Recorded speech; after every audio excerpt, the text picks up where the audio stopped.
Hello, this is Business News now, reaching you live from iBrand News Studio in Lagos. Coming up now, Nigeria loses 546.5 billion naira as federal government lifts the ban on Twitter. The Nigerian off-grid solar market now among the fastest growing in Africa. IMF warns cryptocurrencies high volatility and valuation will pose risks for financial stability in countries with widespread crypto adoption. U.S. consumer prices rise as fastest rate in nearly 40 years.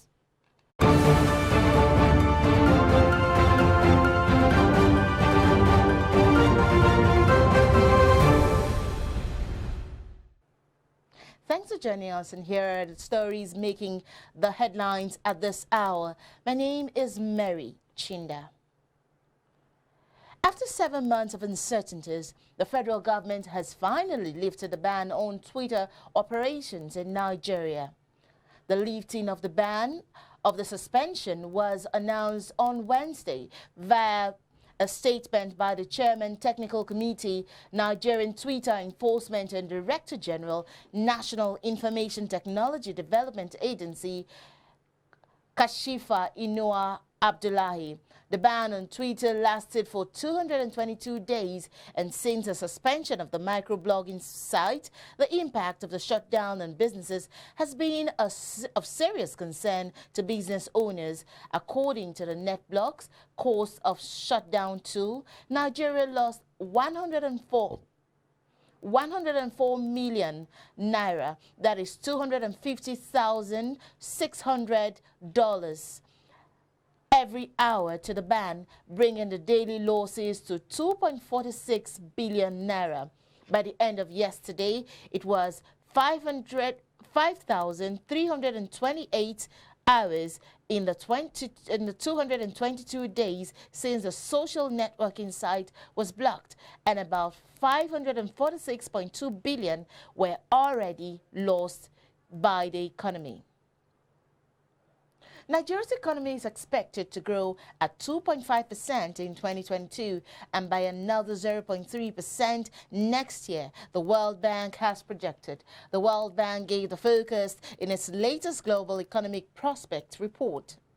The Washington-based institution, in a section of the report which focused on recent development in sub-Saharan Africa state, said, and I quote, "The oil sector should benefit from higher oil prices, a gradual easing of the Organization of the Petroleum Exporting Countries, OPEC, production costs, and the domestic regulatory reforms," end of quote.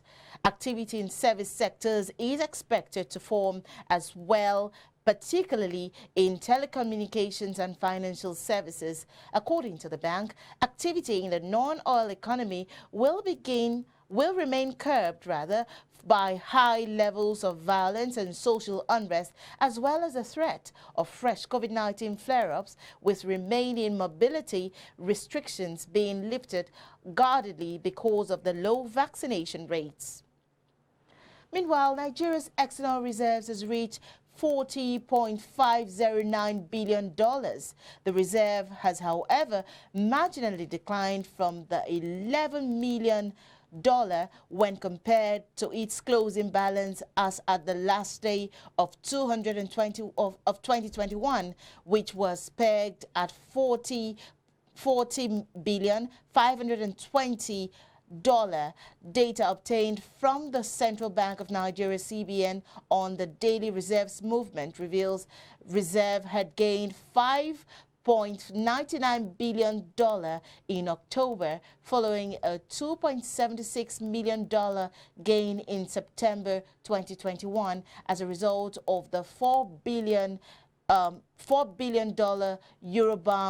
Eurobond secured by the federal government and the $3.35 billion IMF special drawing rights facility. However, in November, it started declining as a result of heightened demand for school fees, travel, and other import needs, and soon regained an upward trajectory in the first week of January. Now, the International Monetary Fund, IMF, says cryptocurrencies' high volatility and valuation, as well as its increase in core movement with equity markets, will soon pose risks to financial stability in countries with widespread crypto abduction.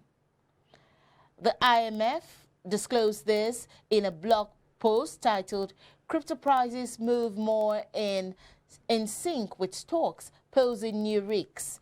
The IMF said in the latest post that crypto assets were no longer on the sidelines of the financial system, adding there was an increasing and sizable co-movement between crypto and equity markets that would cause shock, destabilizing the financial market. It disclosed that the strong association between crypto and equities were apparent in emerging market economies, most of which are leading in crypto asset adoption.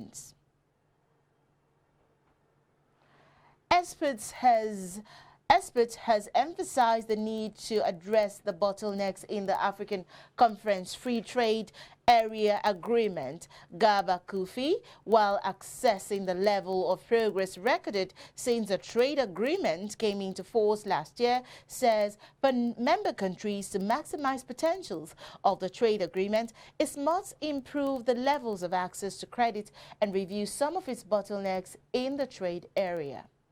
When you look at our GDP, you look at the poverty, you will see that yes, we have the population, but the population doesn't have the capacity.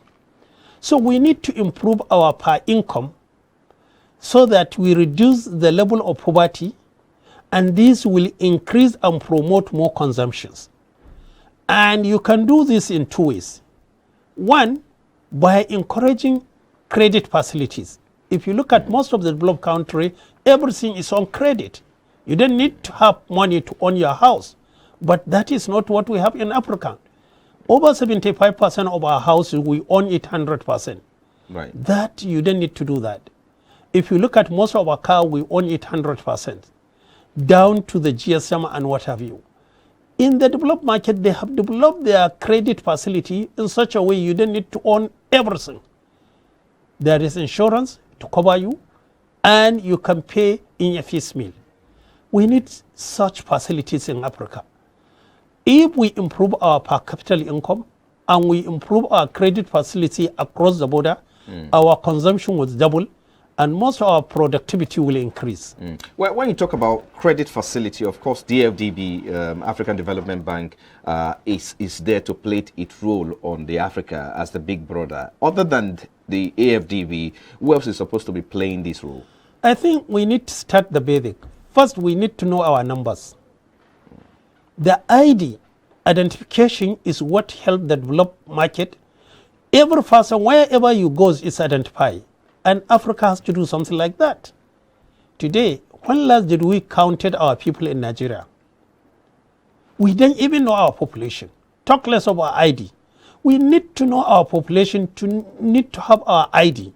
Once you have the ID, you can give credit facility because there is nowhere to hide. It will facilitate a common identity and will have a common national passport so that we don't need a visa. But just an African country, you need 54 visas to cross along the border? No. If we want free trade, we also need free movement. And free movement facilitates free trade. And that's what our people know before colonialization. You don't need any visa to go to Sudan. So you've raised Today, two issues now. yes. Just a moment. The issue of credit facility and the issue of free movement across these borders as well. Yes. How do we get this conversation going? Because I know it's also part of this agreement and conversations are ongoing, but how do we bring it to a logical conclusion? I think they are taking it step by step. Okay. By 13th of January, in Ghana, they are going to facilitate what we call this payment system settlement. And if we can facilitate payment system settlement across Africa, that will save Africa a minimum of $5 billion per annum on the bank charges, which is done abroad.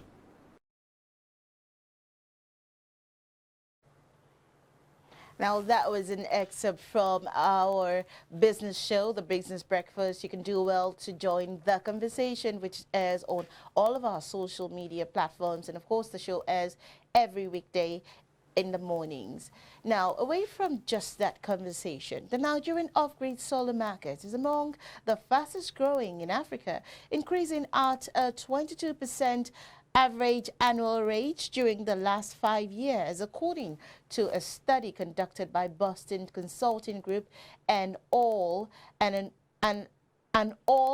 a self-funded impact investment company. The report, however, said the country had underperformed its peers in Africa in penetrating of off-grid solar and had a long way to go before its solar market could be considered robust. It said Nigeria's installed photovoltaic panel per capita amounts to only 1 watt compared to an average of 8 watts in similar emerging markets, indicating a big opportunity for further growth in the country. According to the report, given the dynamics favoring solar deployment in the country's PV per capita could reach 5 to 8 GW by 2030. Now, the federal government is planning to source 620 billion naira loan from pension fund to support its proposed 7.73 trillion investment in transport infrastructure over the next 5 years. Specifically, the government is seeking to obtain the facility to finance transport sector projects between 2021 and 2025, hoping that over 13 trillion pension fund will grow at an average rate of 15% per annum during the period. These were contained in the federal government National Development Plan 2021 to 2025, Volume 1, which was launched recently. The federal government also revealed that the NDP document that the 7.73 trillion infrastructure spending would be sourced from the capital market, the Presidential Infrastructure Development Fund portfolio, pension fund, among others. The government, however, said the proposed 620 billion naira facility would be based on the willingness of pension funds administrators to invest in the transportation sector.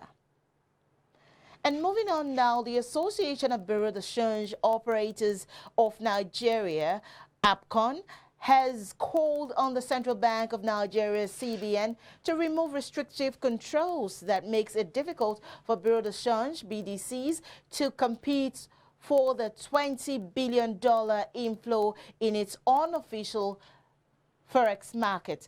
This is as it laments the rising import bill of the country, calling on the federal government to deploy measures to tackle the challenge given its grave implications for the naira exchange rate. The association stated this in its quarterly economic review report for the 4th quarter of 2021, noting that the stoppage of dollar sales to the BDCs by the CBN has triggered a period of reformation and realization of potentials. These potential, APCON says, included the estimated $20 billion annual inflow of in the unofficial forex market, which far exceeded the annual dollar cash sales to the BDCs by the CBN.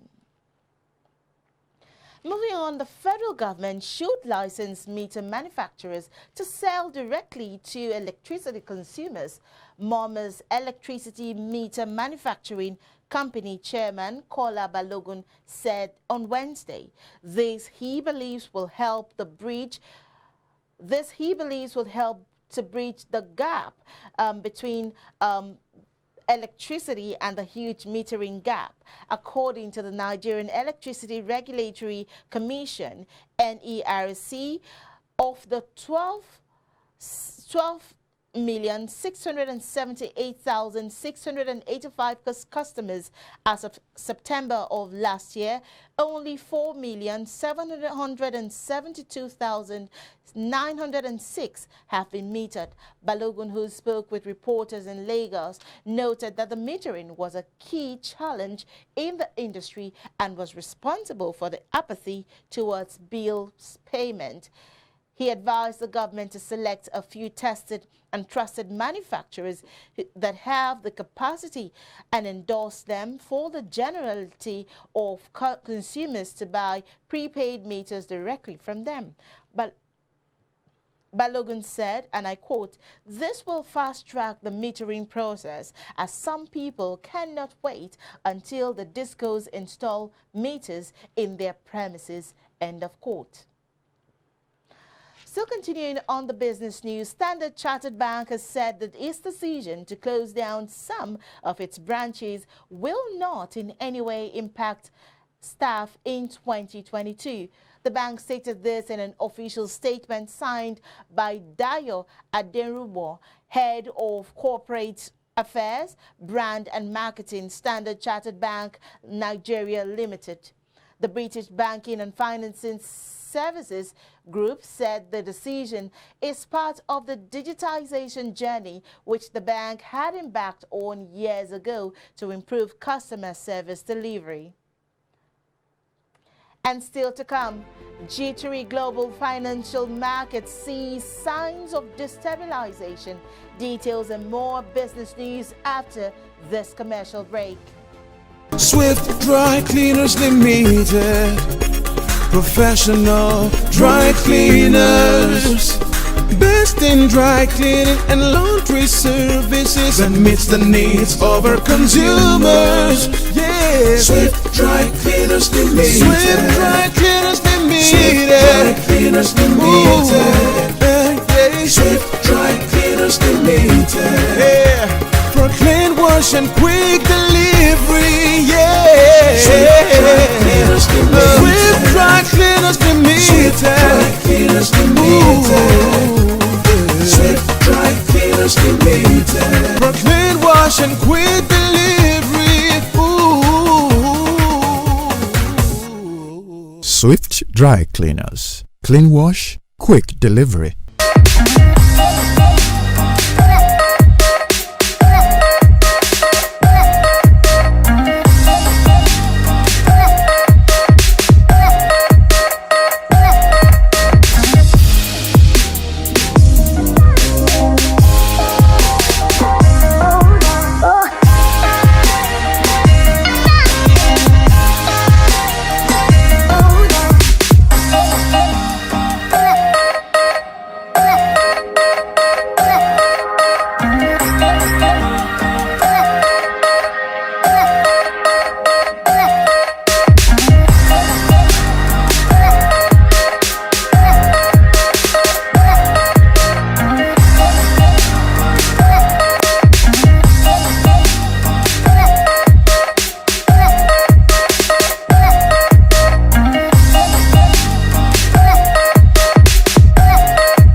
Welcome back. Data from Ghana's Statistical Services shows that the year 2021 ended with a national inflation rate of 12.6% compared to a 12.2% recorded in November 2021.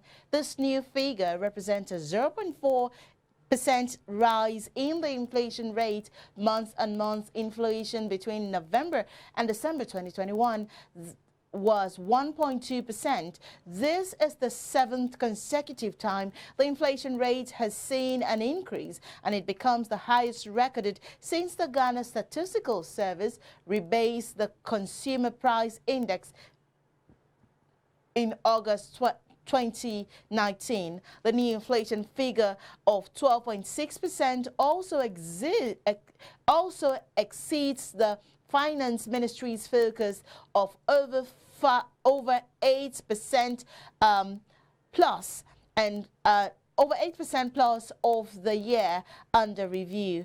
According to the government statistician, Professor Samuel Kobani Anum, the jump can be attributed to higher cost of housing, water, electricity, and gas, as well as the overall increase in the contributions of non-food inflation to national inflation. Food inflation slowed to 12.8% from 13.1% in November, while the non-food price growth accelerated to 12.5% from 11.6%. However, non-food year-on-year inflation, which was what pushed the overall inflation figure up, on average went up again in December compared to November from 11.6% to 12.5%.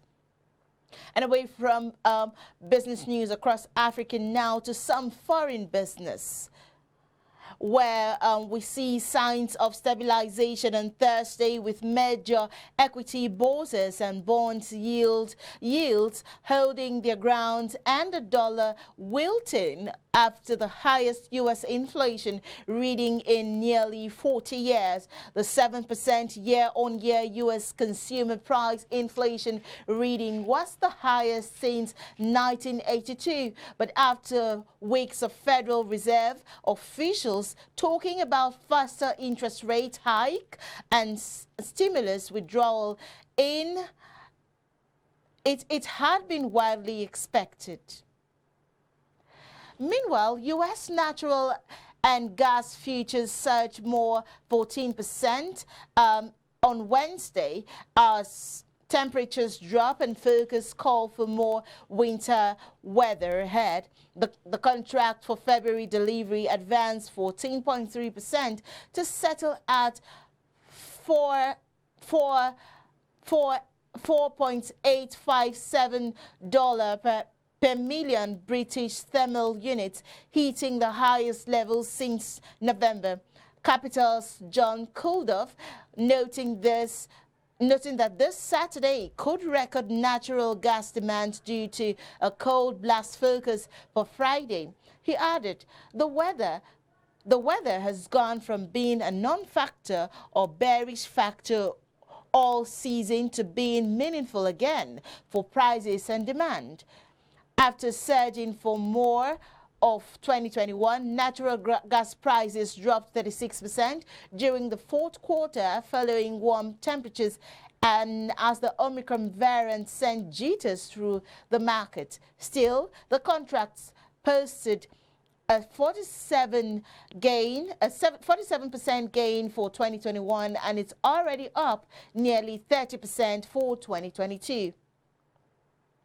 Prices in the U.S. are rising at their fastest rate in almost 40 years, with the inflation up 7% year-on-year in December. Strong demand and scarce supply for key items such as cars are driving the increases, which are putting pressures on policymakers to act.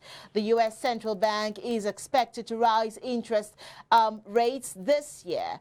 The rise in borrowing costs is aimed at reducing demand by making purchases such as cars more expensive.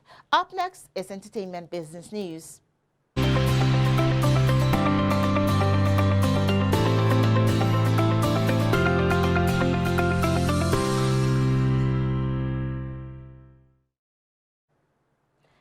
BBC Entertainment CEO Adam Aaron sold another tranche of stock in the movie theatre giant, but says he is done selling for now. A filing with the Security and Exchange Commission on Wednesday revealed that Aaron sold another $7.1 million in the AMV stock this week. Since last year, Aaron had sold more than $40 million in shares after initially disclosing the plan in an earnings call last August. The sales call, as the movie theater chain grapples with its status as a main stock, with retail traders propelling its share price upward from $2 per share a year ago to as high as $52 per share to $22.72 as of the end of Wednesday, and giving the company much needed cash. Aaron said early this year that he intends to use the cash to lower the company's debt load, even as it expands to other areas as the NFTs and popcorn. Up now is sports business.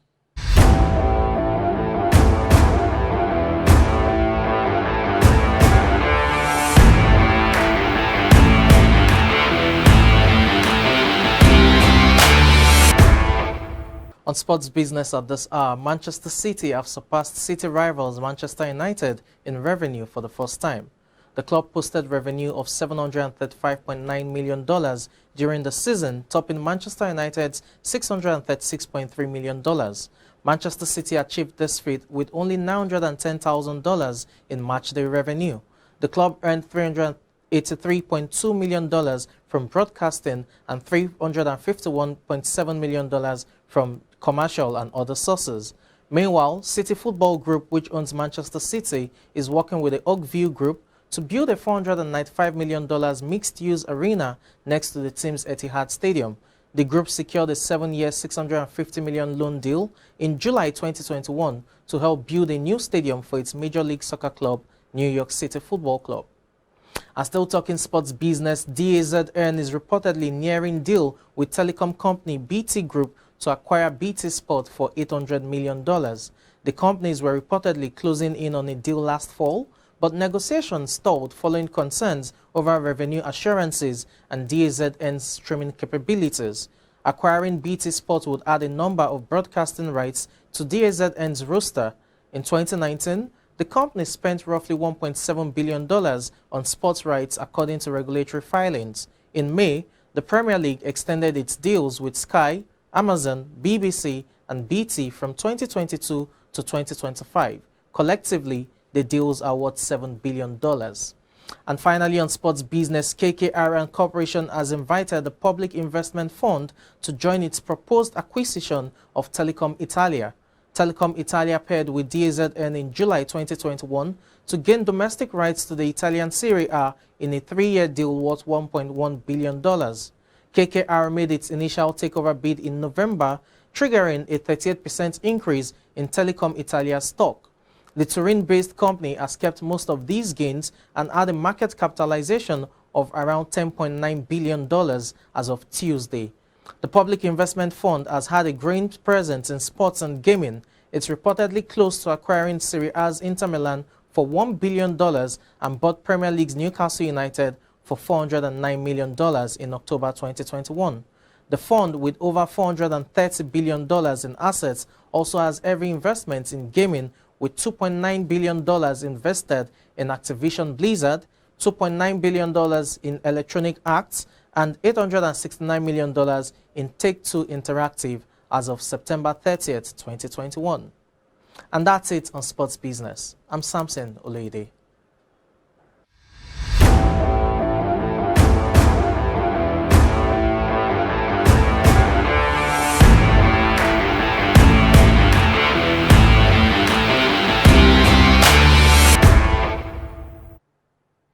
Thank you so much, Samson Oloide. So much going on there in the world of sports. And it's on that note we wrap up business news now at this hour. Please log on to the iBrandTV website and subscribe to our YouTube channel for more business updates. I am Mary Chinda. Good afternoon.